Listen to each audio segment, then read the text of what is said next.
Hey everyone, I'm Mrs. Trendell. I am a prevention educator here at SCASA. Some of you may know me, but I might be new to some of you. And whether you are listening from your classroom right now or from home, I'm going to be presenting you with 8 lessons from our Too Good for Drug program. I'm going to be teaching it right here from my office. And because I'm here at the office all by myself, I'm going to teach the rest of the lessons with my mask off. In these 8 lessons, we will be learning important skills that will teach you to stay happy, healthy, and confident. So in today's lesson, we are going to be learning how to set reachable goals. Okay, so 6th grade, lesson 1.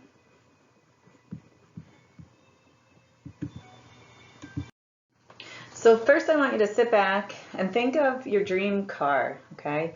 Think about what it would look like, what it would be able to do. Now imagine you're sitting behind the wheel of your dream car.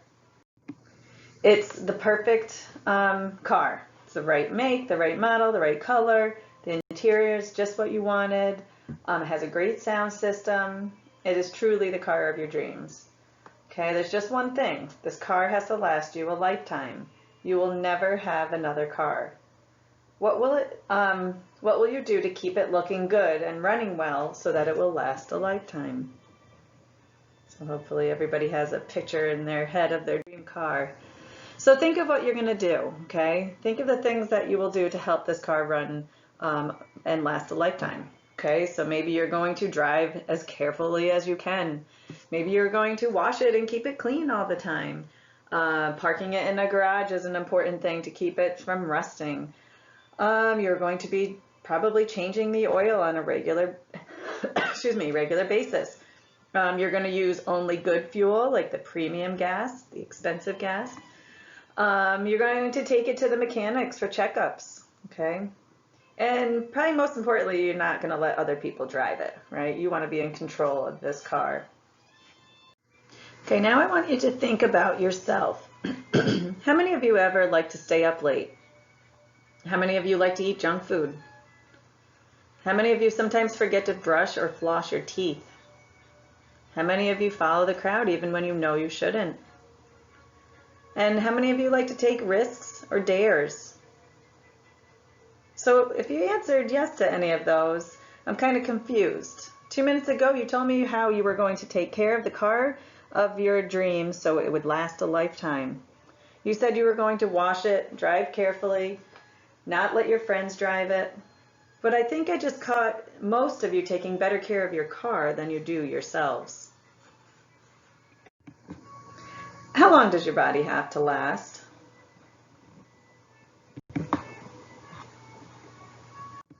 That's right, a lifetime.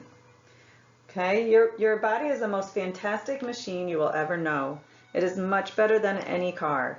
Your body is a high-performance machine that requires maintenance and high-quality fuel just as a car does. When you eat lots of junk food, you're putting low-quality fuel in your body, which will lower your energy level. If you take dares or risks or give in to peer pressure, then you are letting other people drive your machine, your body. Our bodies have to last a lifetime, right? Regular exercise, proper nutrition, and making good decisions or choices are just as essential for you as regular maintenance, quality fuel, and safe driving are for your car. So let's think a little more about your dream car. I'm sure many of your dream cars will have a navigation system. When you enter your destination in a navigation system, it gives you a plan of how to get there. Right? Entering a destination in your navigation system is a lot like setting a goal. So let's take a look at our goal setting poster. These are the 6 steps to reaching your goal and the criteria your goal must meet to be reachable.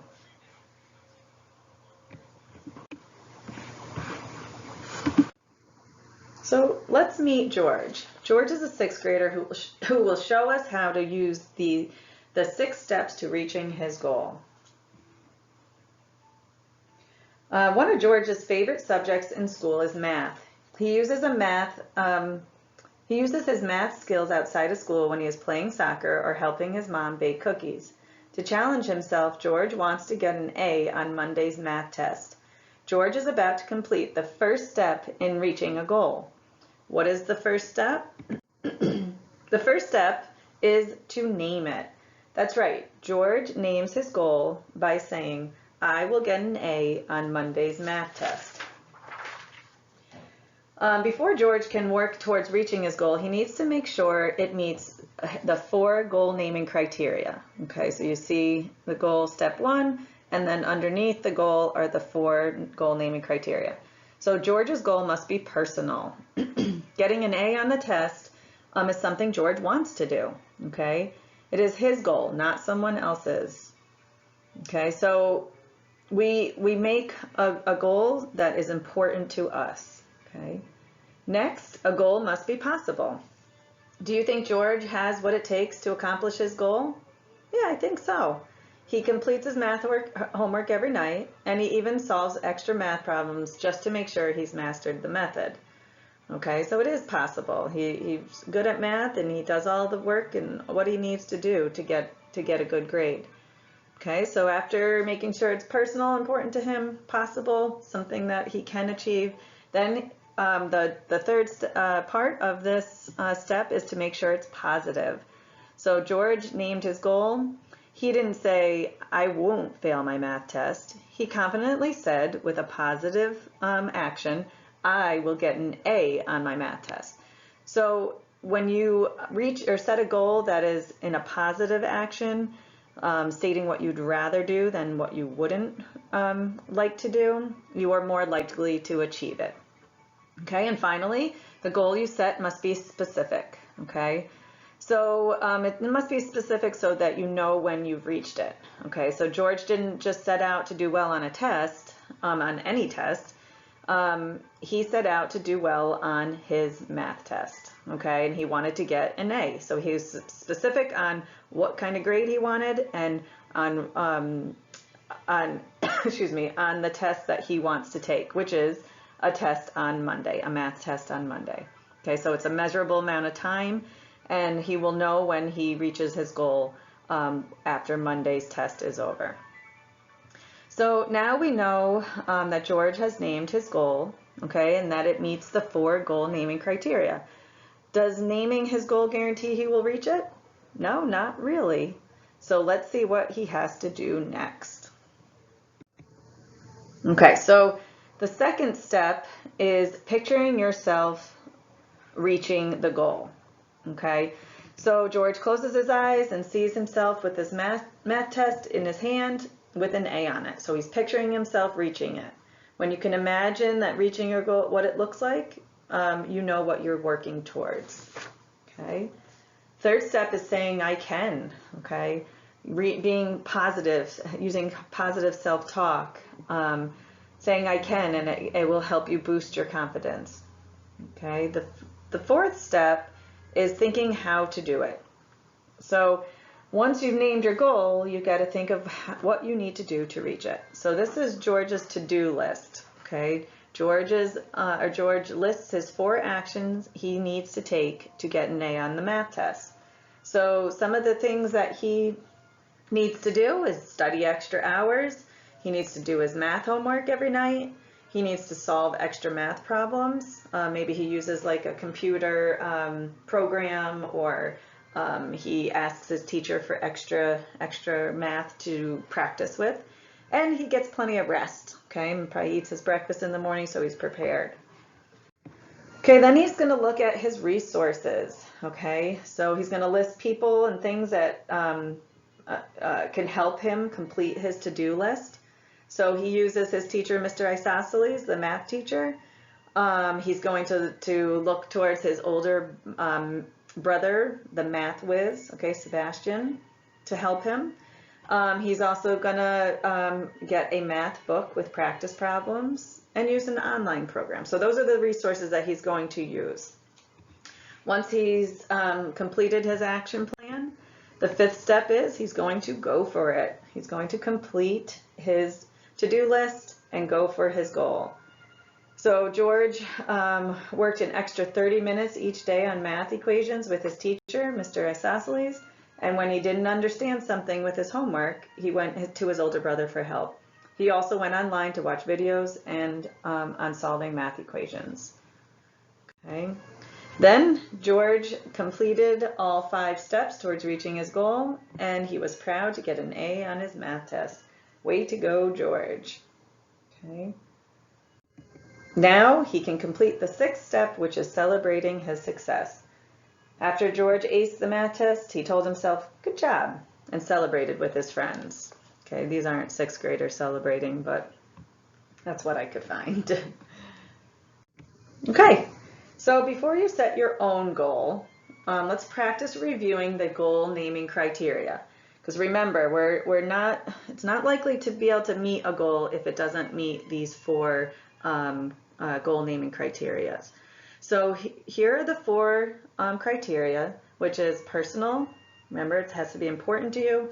It has to be possible, something that's possible to reach. It should be stated in a positive way, and it should be specific. Okay, so which of these 4 criterion is not met when I read aloud each goal? We're going to try the first one together, okay? So this is Frankie. Well, there's a boy named Frankie, and his goal is to start a dog walking business in his neighborhood. But none of the neighbors own any dogs. So what is missing in this goal naming criteria? Possible, yes. That's right, Frankie's goal is not possible. His business won't work if there are no dogs nearby to walk. He will need to revise his goals so that it is something that he can achieve.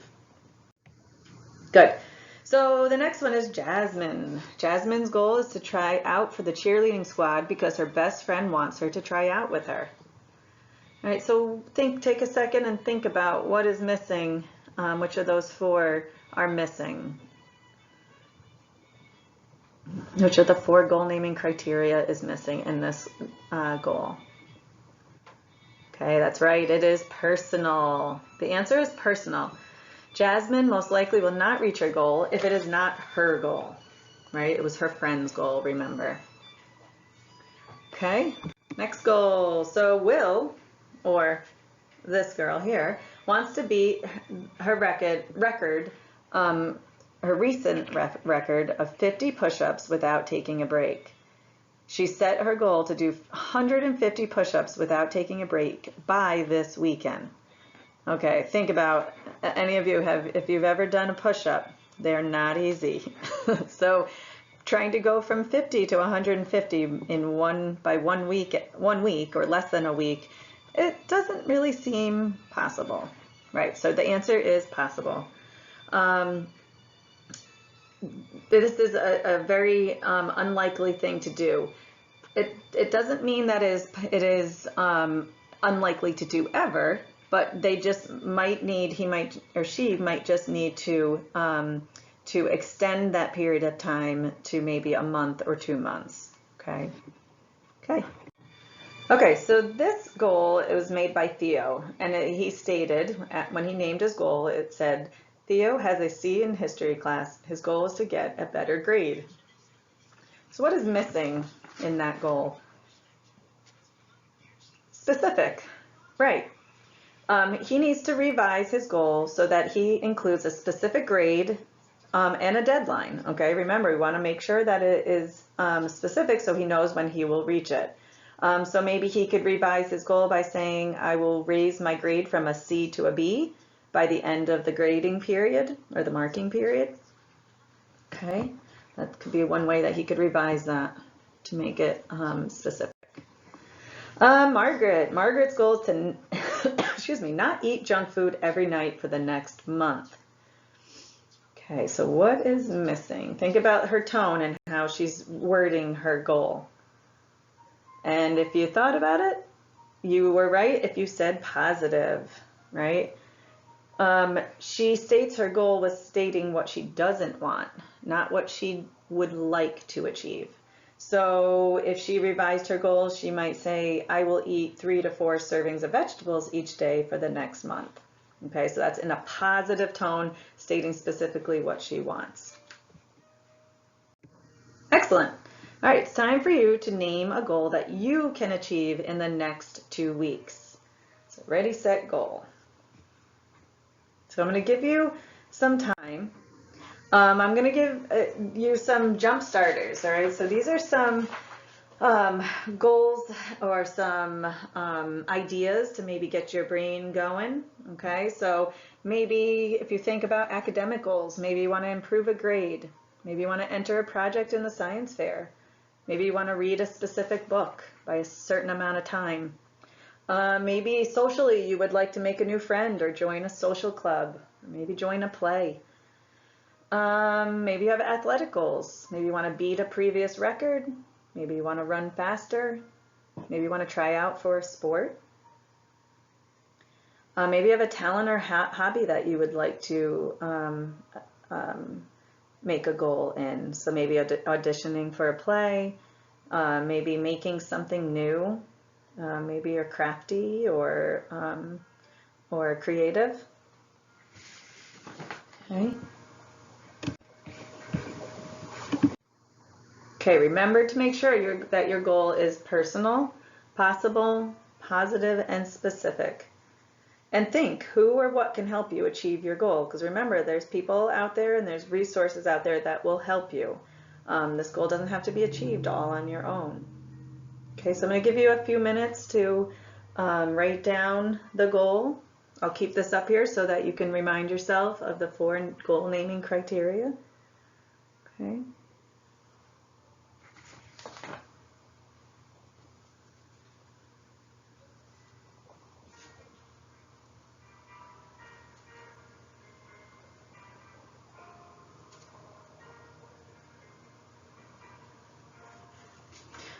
So if you didn't complete your goal, maybe you could take a few minutes later on in the day, or if you get a second, and make sure that you kind of check back in with yourself to see what it is you would like to achieve, and just jot it down on a piece of paper. We're going to check in on your progress on the next lesson, okay, and see if you've reached any of, or maybe just started your goal or started to achieve your goal. Maybe you actually have achieved your goal. So we are also going to learn about decision making to help keep you on the right track towards reaching your goal. Okay, so at the end of each lesson, I'm going to be putting this slide up for each one of you. It's an email that we have created for you. It is the address is skazaprevention@gmail.com, and this is for any questions or comments that you might have. We don't get to see you in person. We don't get to hear your comments or to get feedback or to hear any questions. So we set this up for you guys to confidentially write us with any comments or questions, and we'd love to hear from you. We will get back to you, and I hope that you have a great day or great week till next time we see you, and we talk about decision making. All right, take care.